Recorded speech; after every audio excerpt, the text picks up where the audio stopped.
Join అవుతున్నారు జగన్మోహన్ గారు. Wing commander, air force wing కమాండర్గా పనిచేసిన అనుభవం, అపారమైన అనుభవం ఉంది జగన్మోహన్ గారికి. జగన్ గారు ఎట్లా సార్ ఇప్పుడు సగం ఫేక్ న్యూస్ స్ప్రెడ్ చేస్తున్నారు, ఏకంగా వీడియోలు కూడా స్ప్రెడ్ చేసేస్తున్నారు సోషల్ మీడియాలో. ఏంటి దీనికి సొల్యూషన్? సొల్యూషన్ ఏంటంటే అండి, మీరు చాలా చక్కగా క్లియర్గా చెప్పారు ఎవరిని నమ్మాలి, ఎవరిని నమ్మద్దు. ఇది ఎప్పుడు కూడా కంటిన్యూస్లీ అవుతానే ఉంటుంది. ప్రతి వార్ అప్పుడు publicity campaign, human intelligence and coupled with the way ఇవన్నీ కూడా ఎలా కంబైన్ చేసి ప్రజెంట్ చేస్తారో దాన్ని బట్టి ప్రతి పౌరుడి మనోబలం, దానికన్నా ఇంపార్టెంట్ యాక్చువల్ సోల్జర్ ఎవరైతే ఫ్రంట్కి వెళ్ళి వాళ్ళ ప్రాణం లైన్లో పెట్టి వాళ్ళ ప్రాణాన్ని డేంజర్లో పెట్టి ఫైట్ చేస్తున్నారో వాళ్ళ మనోబలాన్ని చాలా చాలా ఎఫెక్ట్ చేస్తుంది. సో మనం చేయగలిగింది, మనం చేసింది చాలా చాలా క్లియర్గా చెప్పారు. So happy to hear it. మీరు Ashok garu, you have told everybody వాస్తవాలే నమ్మండి. వాస్తవాలు కూడా ఎక్కడి నుంచి నమ్మండి?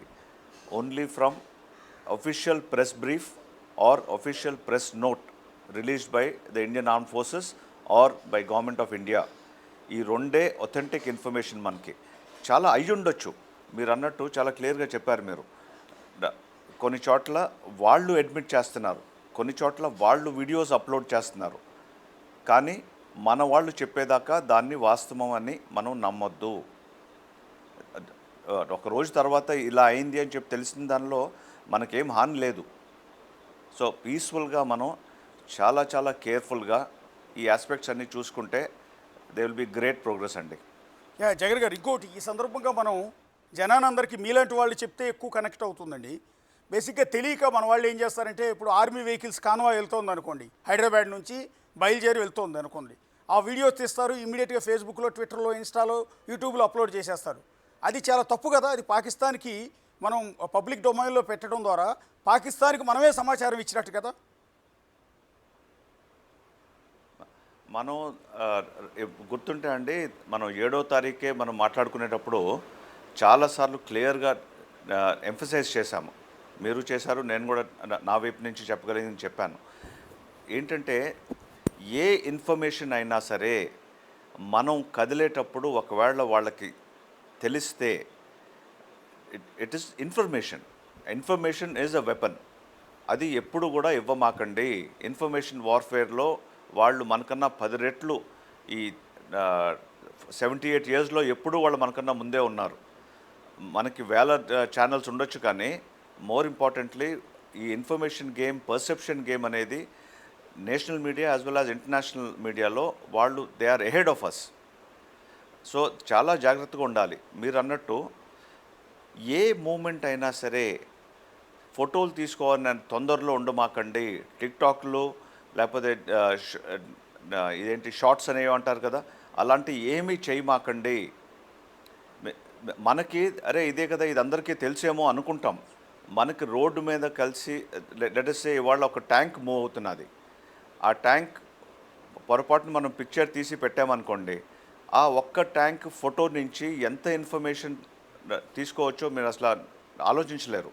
అలాగే ఒక షిప్ మన వైజాగ్ పోర్ట్ నుంచి బయటకు వెళ్తున్నది అనుకోండి, బీచ్ రోడ్లో కూర్చొని మనకి జూమ్ చేస్తే చాలా మంచి ఫోటో వస్తుంది. ఫోటో వచ్చింది కదా అని చెప్పి ఎక్కడా పెట్టమాకండి. ఎందుకంటే ఆ షిప్ ఏంటి, దానిలో ఏ వెపన్స్ ఉన్నాయి, ఎటువైపు వెళ్ళే ప్లానింగ్ ఉంది, ప్రతి ఆస్పెక్టు స్టడీ చేసి అనలైజ్ చేసి వాళ్ళు ఒక వెపన్ లాగా యూజ్ చేయొచ్చు. సో ఏది కూడా అప్లోడ్ చేయమాకండి, వీలైతే ఫోటో కూడా తీసుకోమాకండి. Yes sir. ఇంకో ప్రచారం ఏంటంటే, రాత్రి నుంచి కరాచీ పోర్టు మీద మన నేవీ దాడి చేసింది, హిట్ చేసింది, కాబట్టి కరాచీ పోర్ట్ అంతా ధ్వంసం అయిపోయిందని పాకిస్తానే కొన్ని వీడియోలు రన్ చేసింది. పాకిస్తానే కొన్ని వీడియోలు పోస్ట్ చేసింది సోషల్ మీడియాలో, స్ప్రెడ్ చేసింది. అదంతా నిజం అనుకుంది ఇండియన్ మీడియా. యాక్చువల్లీ ఇండియన్ మీడియాలో, including our channel, all national media, ఆ కరాచీ పోర్టు ధ్వంసమైన వార్తనే టెలికాస్ట్ చేశారు. తీరా అంతా అయిన తర్వాత అది ఫేక్ అని తెలిసింది. సో మరి కాసేపట్లో జరిగే ప్రెస్ మీట్లో ఒకవేళ చెప్తారేమో తెలియదు, కానీ ఇప్పటివరకైతే ఎలాంటి ఐడెంటిఫికేషన్ లేదు ఆ వీడియోకి. అది ఫేక్ వీడియో, పెట్టినోడు కూడా డిలీట్ చేశాడు దాన్ని. సో నిజంగా మనం అప్పుడే పోర్ట్ల మీద, వాళ్ళ ఎయిర్పోర్ట్ల మీద దాడులు చేసే పరిస్థితి ఉంటుందా? ఇంకా అన్డిక్లేర్డ్ వార్ కదా ఇది. ఐఎమ్ సారీ అండి, నేను కూడా ఆ డిస్కషన్లో రాత్రి ఇవాళ పొద్దున్న 1.5 1:30 దాకా మాట్లాడుతూ ఉన్నాము. సో ఇవన్నీ కూడా మీరు అన్నట్టు it is part of fog of war అండి. ఓకే. ఈ మీడియా పర్సెప్షన్ ద్వారా అక్కడ వాళ్ళని ప్రేరేపించి వాళ్ళని మోటివేట్ చేసుకొని ఇంకేముంది, ఇండియా మన మీద దాడి చేసింది, మనందరం ఒక్కటవ్వాలి, మనందరం కలిసి ఫైట్ చేయాలన్నట్టు వాళ్ళని వాళ్ళు ఎంకరేజ్ చేసుకోవడానికి కూడా చేయొచ్చు అది ఇలాంటి పనులు. ఓకే. నిజంగా దాడి అయిందా లేదో ఒక పక్కన పెడదాం. దాడి చేయగలమా? ఎస్, ఆఫ్ కోర్స్, అవసరమైతే చేస్తాము. కానీ ఎప్పుడు చేస్తాము, ఎలా చేస్తాము, ఎందుకు చేస్తాము అనేది మనం ఐ థింక్ మన త్రివిధ దళాలకి, ఆనరబుల్ ప్రైమ్ మినిస్టర్ గారికి వదిలేస్తే బెస్ట్ మనం. ఎస్ అండి. ఇప్పుడు ఐఎన్ఎస్ విక్రాంత్ని రంగంలో దింపారన్న ప్రచారం కూడా జరుగుతోంది. దాని మీద కూడా ఎక్కడా క్లారిటీ లేదు. కేంద్ర ప్రభుత్వం కానీ, ఆర్మీ కానీ, ఎయిర్ ఫోర్స్ కానీ, నేవీ కానీ ఎక్కడా క్లారిటీ ఇవ్వలేదు. అంటే మీ అనుభవంతో చెప్పండి సార్, ఐఎన్ఎస్ విక్రాంత్ని ఏ సందర్భంలో రంగంలో దింపుతారు? ఐఎన్ఎస్ విక్రాంత్ ఉన్న బలం ఏంటి? ఐఎన్ఎస్ విక్రాంత్ అనేది మన ఎయిర్క్రాఫ్ట్ క్యారియర్ అండి. ఎయిర్క్రాఫ్ట్ క్యారియర్ అంటే it is like a moving city with tremendous capabilities. ఎప్పుడు కూడా ఎయిర్క్రాఫ్ట్ క్యారియర్ అనేది ఒక్కటే కదలదు. ఎయిర్క్రాఫ్ట్ క్యారియర్ గ్రూప్ అని ఉంటుంది. ఆ క్యారియర్ గ్రూప్లో వివిధ షిప్స్ ఉంటాయి. ఓకే. ఆ ships, aeroplanes, fighter jets, helicopters, plus if required soldiers also, అందరూ ఉంటారు. ఒక్కసారి ఒక ఎయిర్క్రాఫ్ట్ క్యారియర్ కదిలింది అంటే ఎవరికో ఎక్కడో మూడిందనే. అంటే ప్రస్తుతం ఇంకా అరేబియా సముద్రంలో మోహరించారని చెప్తున్నారు కదా. అది వన్స్ అగైన్ అండి, మనం మీకు తెలియదు, నాకు తెలియదు Yeah, yeah. ఎక్కడుందో. Yeah. బట్ చెప్తున్నారు కాబట్టి మనం యాక్సెప్ట్ చేయాలి. ఒకటి. సెకండ్ థింగ్ ఇస్, ఎక్కడ షిప్ అనేది ఓవర్ నైట్ విమానంలాగా ఒక చోట నుంచి ఇంకో చోటకి వెళ్ళలేదు. షిప్ స్పీడ్ అనేది ఎప్పుడు కూడా స్లోగానే ఉంటుంది. అందుకని ఎప్పుడైనా సరే స్ట్రాటజికల్లీ ముందే పొజిషన్ చేసుకుంటారు. That is part of our war formations. Yes sir. ఆ ప్లాన్ ప్రకారం, ఆ స్ట్రాటజీ ప్రకారం ఎక్కడ ఉండాలో, ఎక్కడి నుంచి మనం దాడి చేయగలము, పరిస్థితి తొందరగా మారితే మనం ఆ పొజిషన్లో ఎలా ఉండగలం అనేది ప్లాన్ చేసుకొని ముందే ఉంటుందండి. ఓకే. మీరు ఎయిర్ ఫోర్స్కి సంబంధించింది కాబట్టి మిమ్మల్ని నేవీకి సంబంధించిన ప్రశ్నలు అడుగుతున్నాను నేను. ఎయిర్ ఫోర్స్కి వద్దాం ఒకసారి. సో ఇప్పుడు బ్రహ్మోస్ని మనం ప్రయోగించే అవకాశం ఉంటుందా సార్? బ్రహ్మోస్లో ఉన్న స్పెషాలిటీ గురించి మీకు ఏమైనా ఐడియా ఉంటుందా? డెఫినెట్లీ ఐడియా అయితే ఉందండి. ఓకే. బట్ నేను చెప్పదలుచుకుంటే ఏంటంటే, అందరికీ తెలియచ్చు, కానీ మన ఆయుధాల గురించి మనం ఎంత తక్కువ మాట్లాడుకుంటే అంత మంచిదండి. Yes yes sir. Yeah yeah. ఎదుటి వాడి దగ్గర ఇలాంటి ఆయుధాలు ఏమున్నాయి, అవును. దాంతో వాడు ఏం చేయగలడు, Yes, sir. దాన్ని మనం ఎలా ఎదుర్కొంటాము అనేది is more important for us to discuss. Yes sir. వాడికి మనం మళ్ళీ మన ఛానల్స్ ద్వారా మన గురించి మనం చెప్పుకోవటం అనవసరం అండి. Yes yes sir. Okay okay okay. Correct sir. అది వాల్యుబుల్ సజెషన్. రియల్గా జగన్ గారు చెప్తున్నది అదే, చేసుకుంటున్న అప్పీల్ కూడా అదే. వాస్తవానికి మనకు సంబంధించిన సమాచారం పబ్లిక్ డొమైన్లో డిస్కస్ చేయొద్దు, పబ్లిక్ డొమైన్లో పోస్ట్ చేయొద్దు. అది పాకిస్తాన్కి పరోక్షంగా సమాచారం ఇచ్చినట్టే మనం. అందువల్ల వాటి గురించి ఎక్కువ జోలికి వెళ్ళొద్దు. అయితే జగన్ గారు, మీరు రాత్రి నుంచి చూస్తున్నారు, పాకిస్తాన్ వైపు నుంచి మన వైపుకి వస్తున్న డ్రోన్లు కావచ్చు, పాకిస్తాన్ వైపు నుంచి వస్తున్న మిసైల్స్ కావచ్చు, వాటన్నిటినీ మన వాళ్ళు గాల్లోనే బ్లాస్ట్ చేస్తూ ఉన్నారు. S-400 రష్యా నుంచి కొనుగోలు చేసిన S-400 టెక్నాలజీ ద్వారా, బహుశా ఎయిర్ డిఫెన్స్ సిస్టమ్ అనుకుంటాను అది, దాని ద్వారా ధ్వంసం చేస్తున్నారని చెప్తున్నారు. కరెక్టేనా? ఒక్కసారి దాని గురించి చెప్తానండి. ఓకే. ఎయిర్ డిఫెన్స్ అనేది it is a defensive measure. Okay. అంటే రక్షణ కోసం. అటాక్ కోసం కాదు. ఓకే. ఫస్ట్ థింగ్ ఏ డిఫెన్స్ సిస్టమ్ అయినా సరే. ఓకే. దాంతో మనం అర్థం చేసుకోవాల్సింది ఏంటి అంటే ఎయిర్ డిఫెన్స్ అనేది ఒక్క చోట ఉండదండి. మన ఎంటైర్ గగనం అంతా మనం ప్రొటెక్ట్ చేసుకోవాలి అంటే మల్టిపుల్ లేయర్స్ ఉంటాయి. ఫస్ట్ లేయర్ పెరిమీటర్ డిఫెన్స్ అంటారు. పెరిమీటర్ డిఫెన్స్ అంటే మన సరిహద్దులు, దాని తర్వాత సిటీ సరిహద్దులు, దాని తర్వాత ఇంటర్నేషనల్ బార్డర్, దాని తర్వాత వాళ్ళ టెరిటరీలోకి వెళ్ళి కొట్టడం. సో ఎలాంటి వెపన్ని ఎక్కడ డిస్ట్రాయ్ చేయాలనేది చాలా క్లియర్ ప్రోటోకాల్స్ ఉంటాయండి. ఓకే. ఈ S-400 అనేది టాప్ ఆఫ్ ద లైన్. ఇవాళ ప్రపంచంలో ఉన్న ఎయిర్ డిఫెన్స్ సిస్టమ్స్లో one of the best system అనుకోవాలి. ఎందుకంటే ఇప్పటిదాకా యుక్రెయిన్లో ఆక్యుపైడ్ రష్యాలో ఓన్లీ ఒక ఇన్స్టెన్స్లో అటాకామ్స్ అని ATCMS అంటారు, అమెరికన్ మిజైల్ సిస్టమ్. అది ఒక S-400 సిస్టమ్ని డ్యామేజ్ చేసినట్టు, డిస్ట్రాయ్ చేసినట్టు ఇన్ఫర్మేషన్ ఉంది మన దగ్గర. It's in open forum, everywhere it's available. అది కాకపోతే S-400 is absolutely top of the line. దానికి అండ్ దాని మూలన చాలా ఎక్స్పెన్సివ్ సిస్టమ్ కూడా. 400 కిలోమీటర్ల దూరం ఉన్న టార్గెట్ని మనం కొట్టొచ్చు. అంటే పిచ్చుక మీద బ్రహ్మాస్త్రం వేస్తామా, అది మనం చాలా జాగ్రత్తగా ఆలోచించుకోవాలి.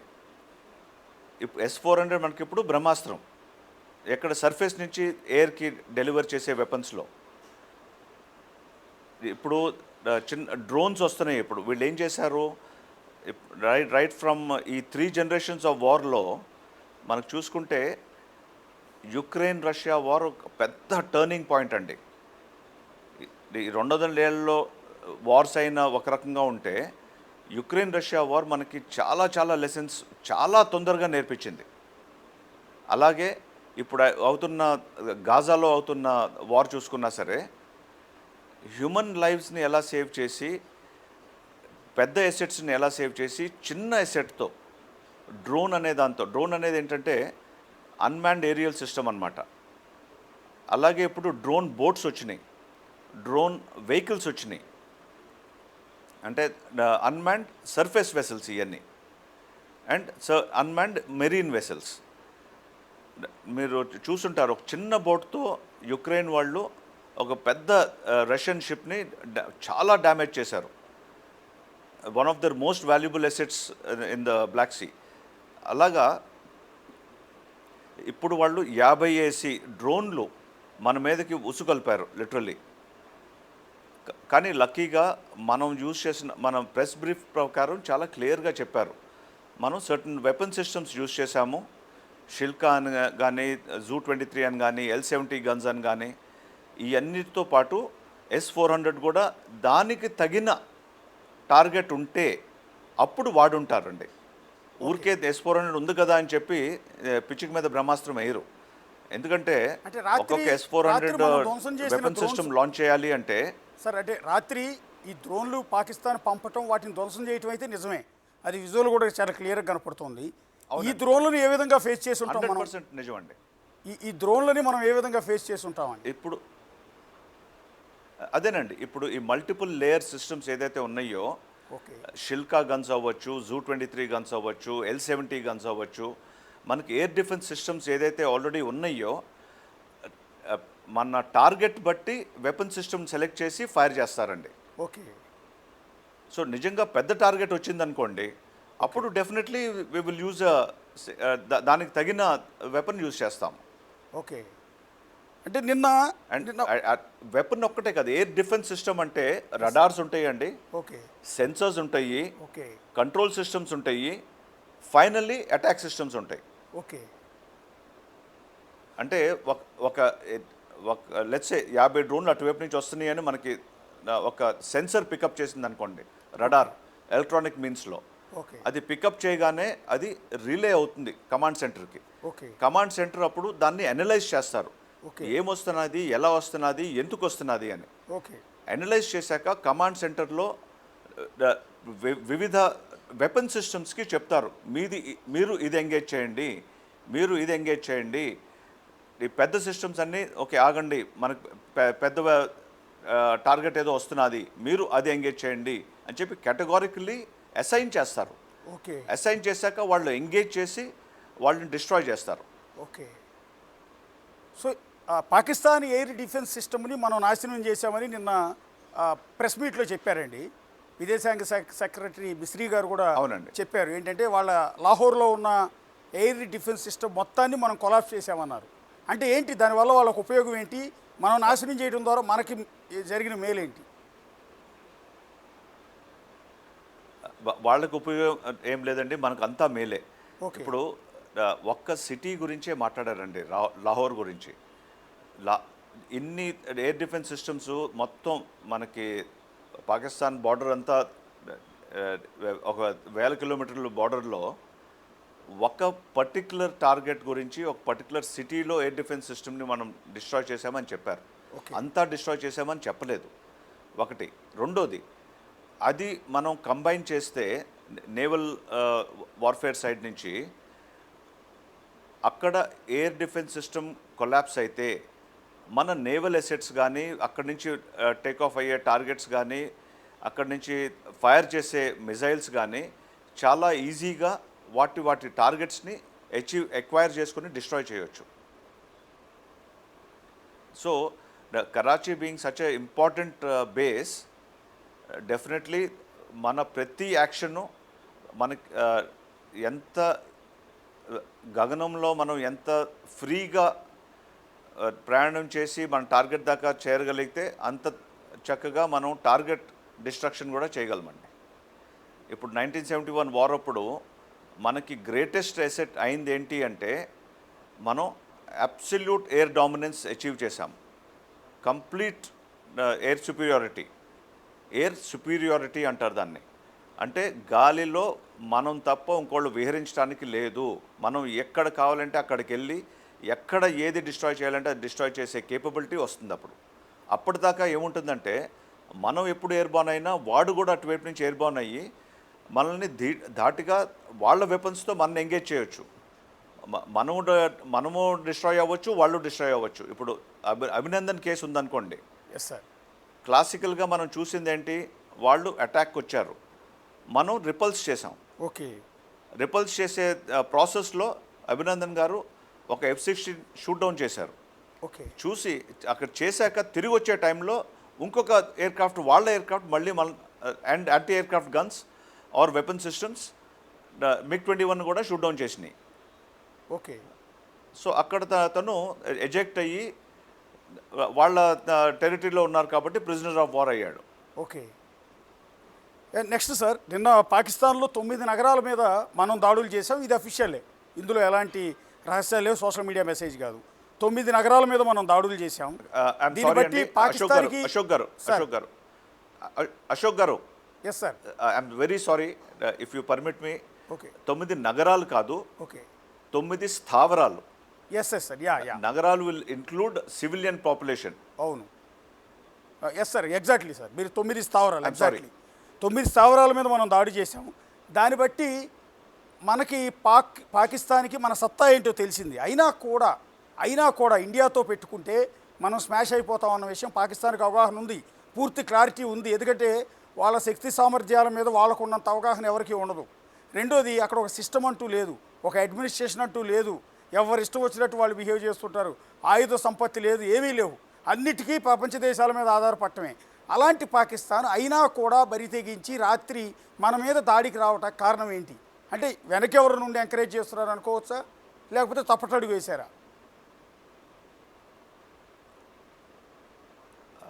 అఫ్కోర్స్ ఇది చాలా పెద్ద ప్రశ్న అండి. బట్ మనం హిస్టరీలోకి వెళ్దామండి కొంచెం. Yes sir. ఎప్పుడైనా సరే పాకిస్తాన్లో అంతర్కల్లోలాలు ఎక్కువైనప్పుడల్లా ఒక బయట పెద్ద భూతం ఉంది, ఇండియా అని పెద్ద భూతం ఉంది, మన అందరం కలిసి ఫైట్ చేయాలని చెప్పి ఒక రకంగా క్రియేట్ చేస్తూ ఉన్నారు. Okay. Every time they have done it. Okay. ఒకసారి కాదు, 2 సార్లు కాదు, హిస్టరీలో చూసుకుంటే ఎన్ని సంఘటనలు ఉన్నాయో అలాంటివి. సో ఇప్పుడు మనం అలాంటి ఫెయిల్డ్ స్టేట్లో, అలాంటి రోగ్ నేషన్తో మనం ఈ లాస్ట్ 78 ఇయర్స్ డీల్ చేస్తున్నాము. Yes sir. మనం వాళ్ళని దాయాదులు అనొచ్చు, మనం ఇంకోటి అనొచ్చు, ఏ పేరు పెట్టినా సరే Yes, sir. వాళ్ళు ఎప్పుడూ మనల్ని దాయాదులుగా చూడలేదు. అవును. వాళ్ళు శత్రువుగానే ఎప్పుడూ చూస్తున్నారు. మనల్ని చిన్న చూపే. వాడు చిన్నోడైనా సరే, వాడికి ఏమీ లేకపోయినా సరే, వాడు గొప్పోడు, మనల్ని డిస్ట్రాయ్ చేయొచ్చు, మనం కాఫిర్సు ఇలాంటి ఆ, పదాలన్నీ యూజ్ చేసి మనకు అసలు బతకడానికే రైట్ లేదు అన్నట్టు మాట్లాడతారు. అక్కడ ముల్లాలు మాట్లాడటం వింటే ఈరోజు కూడా వాళ్ళు గజ్వా ఏ హింద్ అని చెప్పి ప్రతి మాస్క్లో, ప్రతి లెక్చర్లో, ప్రతి టైం మాట్లాడుతూ ఉంటారు. ఓకే. గజ్వా ఏ హింద్ అంటే ఏంటి మనకు తెలుసు. But we ignore that and we continue with trying to say okay we can live like brothers అని చెప్పి చాలాసార్లు ట్రై చేసాం. ఓకే.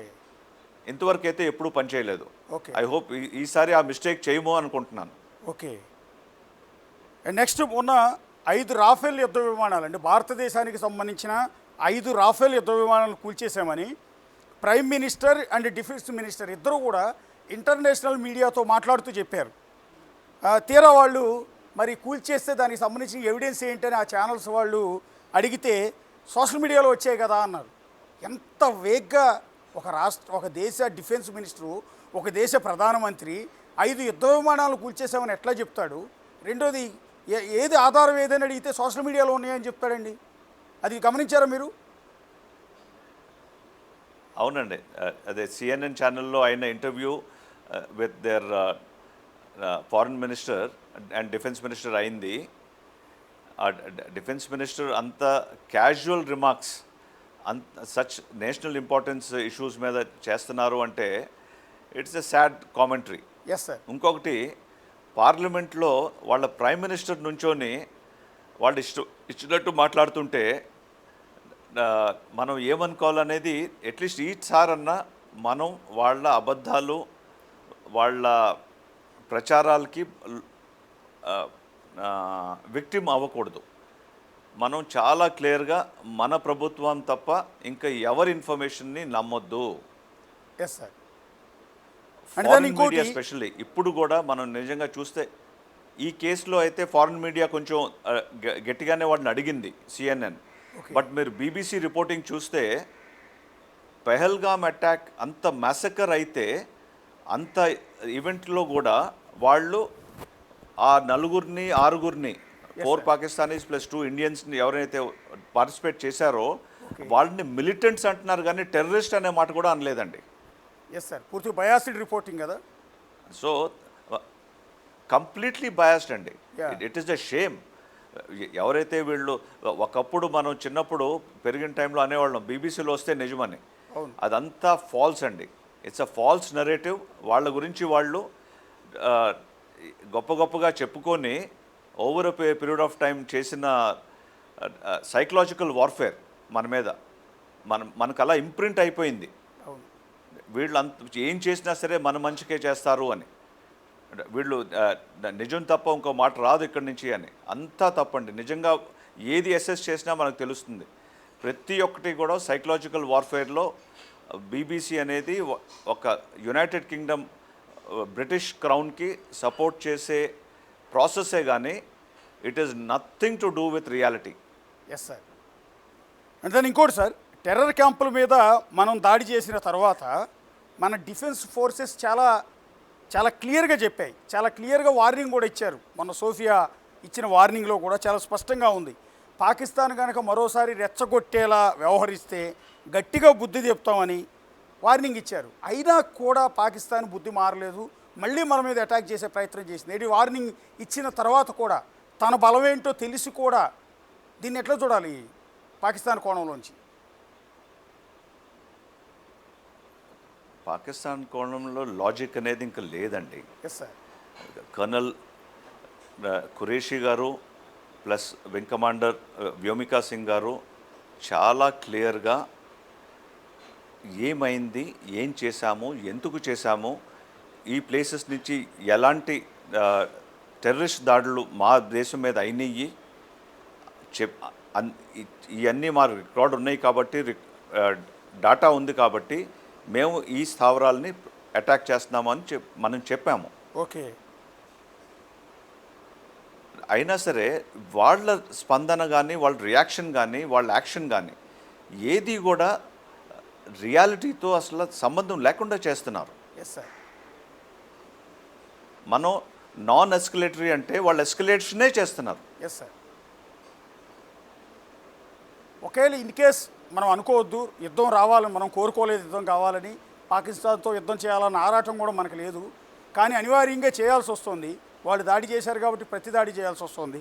ఒకవేళ ఇన్ కేస్ డిక్లేర్డ్ వార్ వచ్చింది అనుకుందాం, వార్ జరిగింది అనుకుందాం, ఎన్ని రోజుల్లో పాకిస్తాన్ని మనం ఓడించగలం సార్? అంటే మనకున్న కెపాసిటీని బట్టి.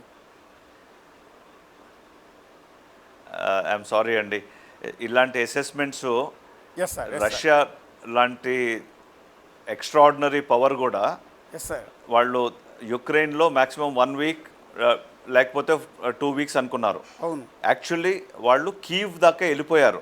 మీరు అప్పుడు నోటీస్ చేశారా లేదో? అవును అవును. By the third day they were inside Kyiv. Yes sir. Supply lines అందలేక వాళ్ళకి they could not catch up with the actual attack system. Attack అంత ఫాస్ట్గా అయిపోయింది. ఓకే. కానీ దాని తర్వాత సప్లై లైన్స్ లేని మూలన ట్యాంక్స్ వదిలేసి మరీ తిరిగి వెళ్ళిపోయారు. Yes sir. ఫ్యూల్ అయిపోయి. అవును. ఒకసారి ఒక మెషిన్ ఒక చోటుకి వెళ్ళాక అది ఎంత గొప్ప మెషిన్ అయినా సరే దానికి ఇంజిన్ స్టార్ట్ అవ్వకపోతే ఏం చేస్తారండి? Yes sir. సో అలాగే మనం ఎంత బలం ఉన్నా సరే ఎదుటి వాడిని ఎప్పుడు కూడా తక్కువ అంచనా వేయకూడదండి. Yes sir. అవును. And మన ప్లానింగ్ అబ్సల్యూట్లీ పర్ఫెక్ట్గా ఉంటే కానీ మనం వెళ్ళకూడదు. Yes sir. వాడేదో మనల్ని ఫోర్స్ చేశాడు, సడన్గా 22 ఏప్రిల్ వాడు వచ్చి మన మీద పడ్డాడు అంటే ఎస్ సార్. మనం చేయాల్సింది ఇప్పుడు చేసాం. ఓకే. 2 వీక్స్ తీసుకొని 7th మే చేయాల్సింది చేశాము. వార్ అంటారా, ఎప్పుడు దానికి మనం తయారవుతాము?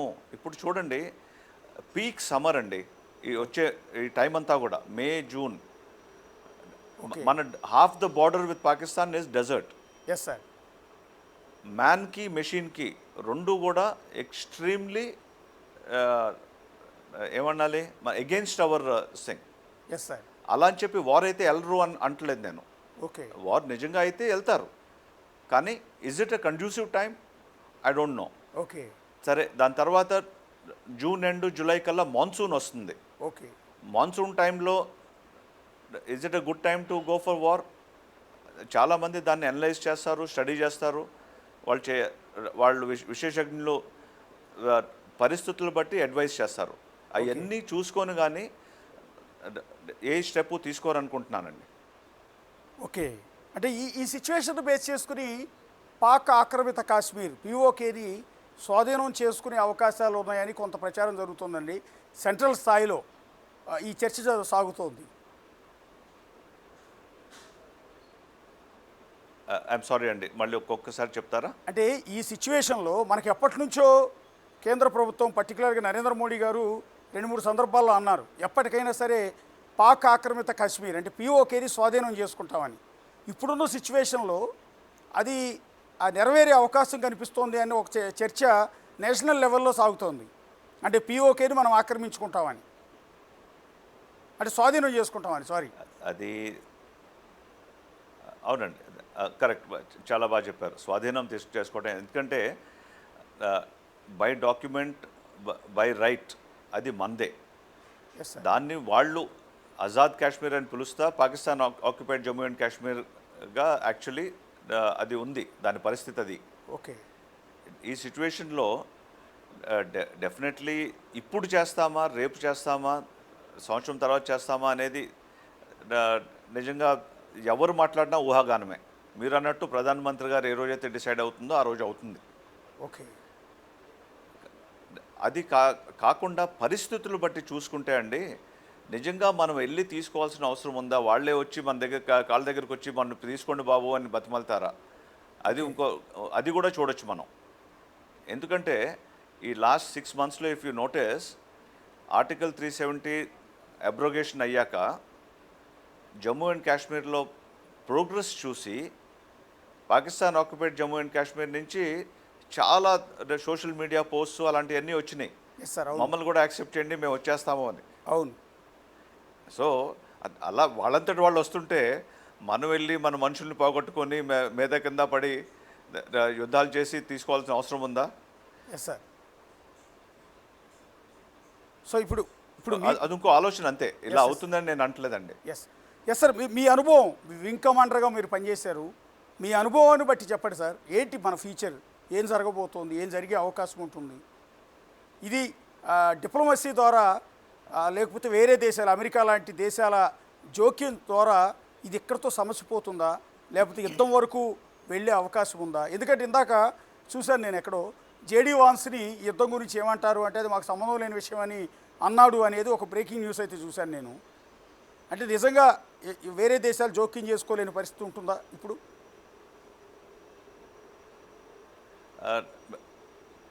ఏదైనా సరే అండి, 78 ఇయర్స్ మనం ఈ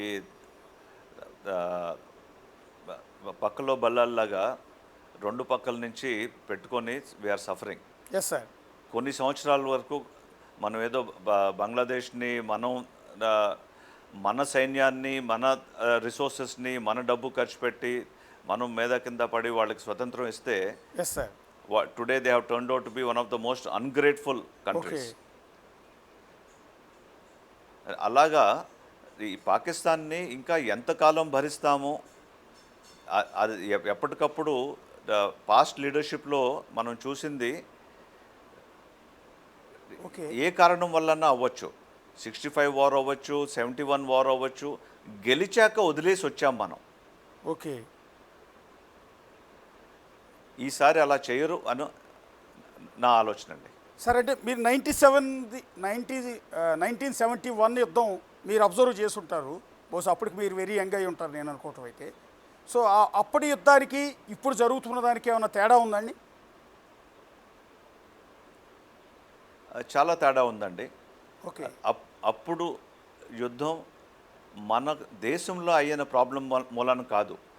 ముక్తి బాహిని వాళ్ళు మమ్మల్ని హెల్ప్ చేయండి, మమ్మల్ని పంజాబీ ఆర్మీ వచ్చి ఈస్ట్ పాకిస్తాన్లో మమ్మల్ని నాశనం చేస్తున్నారు, మా ఆడబిడ్డలు రేప్ చేసి మరి ఎలా కావాలంటే అలా ప్రవర్తిస్తున్నారు అని చెప్పి వాళ్ళు మన దేశంలోకి చొచ్చుకొస్తే, ఇంతమంది రెఫ్యూజీస్ మేము హ్యాండిల్ చేయలేము, ఇన్స్టెడ్ మీ దేశంలో మీరు ఉండండి, మీకు మేము అండగా ఉండి మిమ్మల్ని హెల్ప్ చేసి మీ మీ పాలన మీరు చేసుకునేలాగా చేస్తాము అని చెప్పి వెళ్ళి చేసిన యాక్టివిటీ అండి. యుద్ధం నిజంగా మన భూభాగంలో మొదలవ్వలేదు. Yes sir. వాళ్ళు ప్రియంప్టివ్ స్ట్రైక్ చేసి వెస్టర్న్ ఫ్రంట్లో మళ్ళీ అటాక్ చేస్తే అప్పుడు వెస్టర్న్ ఫ్రంట్ కూడా ఓపెన్ అయింది, ఈస్టర్న్ ఫ్రంట్ కూడా ఓపెన్ అయింది. ఓకే. ఇప్పుడు మీరు చూస్తే నిజంగా అప్పుడు war cessation of the war and surrender by Pakistani troops ఎక్కడైంది? వెస్ట్ పాకిస్తాన్లో అవలా, ఢాకాలో అయింది. ఓకే. ఢాకా డిక్లరేషన్లో 93,000 సోల్జర్స్ ప్రిజనర్స్ ఆఫ్ వార్గా సరెండర్ అయ్యారు. ఓకే. మన ఫోర్సెస్కి. ఓకే. వేరాజ్ ఇప్పుడు పాకిస్తాన్ వచ్చి మన భూభాగంలో చేసే దరిద్ర టెర్రరిస్ట్ యాక్టివిటీస్ మూలాన మనం ఇప్పుడు కూడా వార్ అంటలేదు మనం. It is only an operation.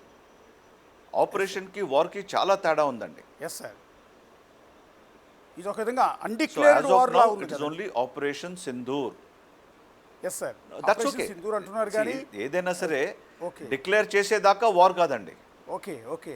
మనకి ఇట్ ఈస్ ఆపరేషన్ సింధూర్ అంతే. అండ్ చాలా క్లియర్గా గవర్నమెంట్ నిన్న అనౌన్స్ చేసింది, okay, operation Sindoor is continuing. Okay. ఒక యాక్ట్తో ఒక చర్యతో ఆగదు.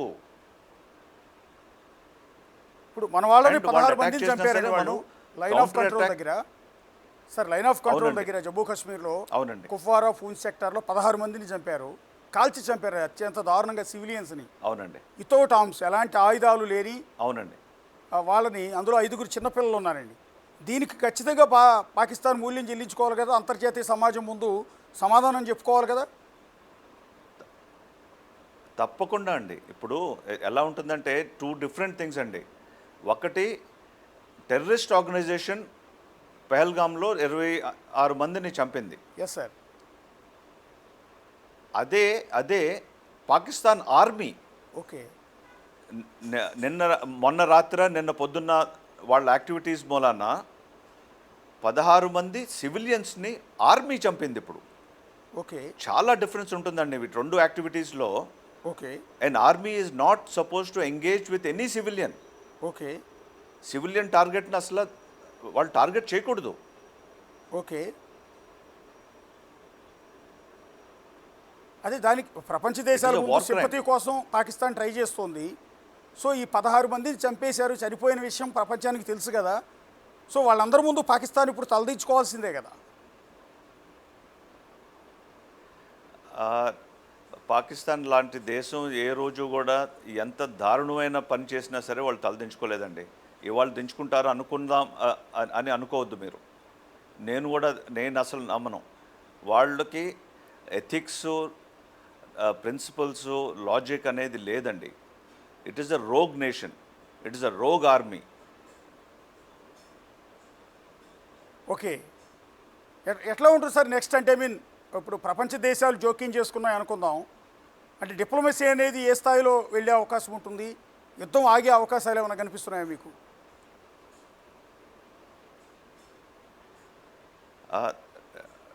యుద్ధం ఆగటం అనేది ఇవాళ కాకపోతే రేపన్నా ఆగాల్సిందేనండి. ఏ Yes, sir. యుద్ధం కూడా పర్మనెంట్గా అవ్వదు. ఓకే. వాళ్ళు ఆయుధాలు అయిపోగానే వాళ్ళు ఆపుతారు, లేకపోతే మన అచీవ్ టార్గెట్స్ రాగానే మనం ఆగుతాం. Yes sir. అది కాని పక్షంలో ఇప్పుడు మీరు డిప్లొమసీ అన్నారే, ఓకే. ఈ పర్టికులర్ పొజిషన్లో ఏ డిప్లొమసీ వచ్చినా సరే పాకిస్తాన్ని ఆపగలరా? అది బిగ్గెస్ట్ క్వశ్చన్ అండి. Yes, sir. మనం ఆల్రెడీ చాలా బ్యాలెన్స్డ్గా ఉన్నాము. ఓకే. మనం ఎక్కడ కూడా ఒక్క తప్పడుగు కూడా వేయలే మనం. ఓకే. ఇప్పుడు నార్మల్లీ ప్రాబ్లం ఏంటంటే ప్రతి డిప్లొమసీలో పిచ్చోడిని వదిలేసి మంచోడిని నువ్వు జాగ్రత్తగా నువ్వు చేయొద్దు వాడు పిచ్చోడు నువ్వు చేయొద్దు అంటే ఎలా ఉంటుందంటే వాడు కొడతానే ఉంటాడు, మనం పడతానే ఉంటాం, అందరూ మనల్ని ఆపుతూ ఉంటారు. సో ఎంతవరకు డిప్లొమసీ మనం యాక్సెప్ట్ చేయాలి, ఎంతవరకు మన స్ట్రాటజీలో మనం ఉండాలనేది డెఫినెట్లీ ఎక్సలెంట్ లీడర్షిప్ ఉంది మనకి. వాళ్ళు కరెక్ట్ డెసిషన్స్ తీసుకుంటారు, దేశం అంతా కూడా హర్షించేలాగా చేస్తారని అనుకుంటున్నా అండి.